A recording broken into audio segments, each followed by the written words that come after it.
এই 313 জনকে নিয়ে তালুত এগিয়ে গেল, গিয়ে দেখলো বিশাল বাহিনী, বাপরে বাপ, একদম আমালেকা সম্প্রদায়ের। সেখানে নেতৃত্ব দিচ্ছে ওদের সেনাপতি, তার নাম জালুত। কি নাম? জালুত।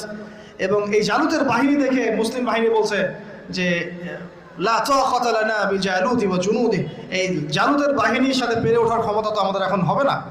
কিন্তু যারা ভেবেছিল যে আল্লাহর সাথে সাক্ষাৎ করতে হবে, যাদের ঈমান দৃঢ় ছিল, তারা বলেছিল কাম মিন ফিআতিন কলিলাতিন গালাবাত ফিআতান কাসীরাতান বিইذنিল্লাহ, তোমরা ভয় পেও না, আল্লাহর হুকুমে বহু ছোট ছোট দল বড় বড় দলের উপর বিজয় লাভ করেছে।